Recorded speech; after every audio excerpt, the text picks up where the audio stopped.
Hello and welcome back to the top tiers. Today I'm going to be looking at and ranking Rainbow Six Siege all the Year 1 operators. So these are the operators that released as Year 1 DLC. Starting off at number 8 is Blackbeard, for obvious reasons. He's been nerfed so many times that at this point he's just kind of dumb to actually even use. His shield can take only like 2 to 3 bullets, and his weapons are not very good. The best weapon he has is the Deagle. His assault rifle and DMR are both pretty bad, so there's no real reason to choose Blackbeard. Next up is Capitao, and Capitao is in number 7. He's so low just because of how little use most of the time his gadget has. The only real useful part about it is the fire bolts, and even then you only get 2 of them. So that's at most 2 to 3 kills, because most people are smart enough not to run into the fire. And it does damage over a consistent period of time, so you can escape it relatively easily if you run in the right direction. His smoke grenades aren't very useful because of how short they last, and his weapons are pretty good, average, about average.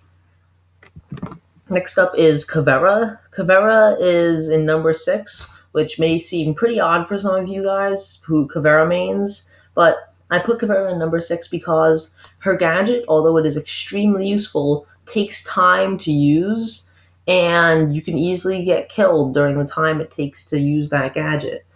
So it's not very, very good in that sense. And her submachine gun, although it is pretty good, you have to really suppress it to get the full kind of Cavera experience, I guess, if you want to call it. Because if you want to be sneaky, you just have to suppress everything. And coming up in number 5 is Frost. And Frost is a trap operator. She deploys these bear traps named welcome mats, and they instantly down people. And when you're in that instant down, you cannot move and you cannot slow the bleed out time. Then this is an extremely useful way to catch defenders off guard, putting these underneath windows and stuff. And the only reason she's in number 5 is now because of how old she is. People have gotten kind of used to frost mat placements. So people will look when they're vaulting over to bulletproof shields or vaulting into windows. They'll look down first before entering to make sure that they don't step on the frost mat. So a viable strategy is to place the frost mat and wait just around the corner. So when they do look down, just pop up from around that corner and shoot them while they're trying to destroy your mat. In number 4 is Valkyrie. And Valkyrie deploys these little black cameras named black eye cameras, and they're extremely hard to spot. They can be very useful for gaining intel for your team, and they're better than the normal cameras because they have a 360-degree swivel period, and they're slightly faster movement, and they can see in color, so it makes it a little easier to identify operators just without scanning them.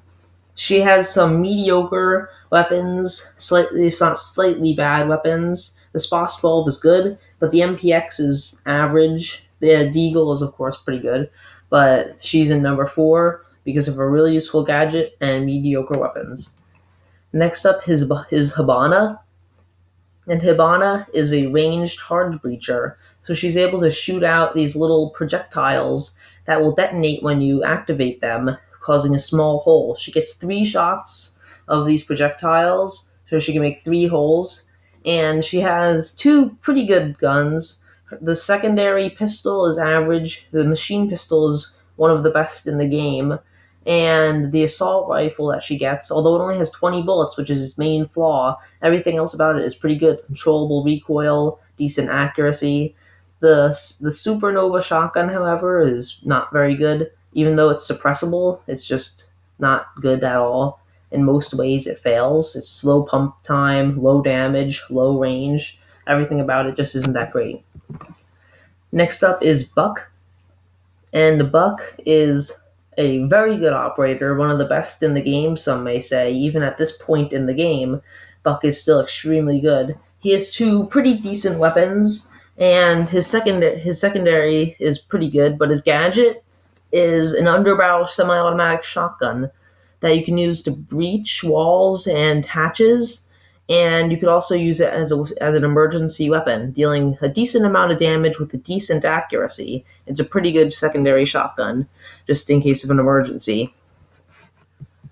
And number 1 is Echo. And a lot of you guys who play the bomb modes, and even anyone else who doesn't play bomb modes, can see where he gets this power from. His yokai drones are insanely good at not only gathering intel but stopping plants on bomb. You can stop a plant with a single shot, making them we have to retry the plant, and that could be extremely destructive in most modes. And in other modes that aren't bomb, where you don't plant things, secure area, stuff like that, he's good at gathering intel, and his weapons are very good. He gets the same bad shotgun, but he has both the good pistol and very good machine pistol, along with the suppressed MP5, integrally suppressed MP5, the MP5 SD, that gains access to an ACOG as well, so he can be used as spawn peeking operator. He's a very good operator, and his yokai drones are also very overpowered. And in fact, for a long time, he was banned in Pro League, so he wouldn't even be able to be used. Like not even pick and ban, he was just banned for use. So it's an interesting little fun fact there. And that's the end of today's video. I hope you enjoyed. Don't forget to like and subscribe, and I'll see you here on the top tiers. See ya.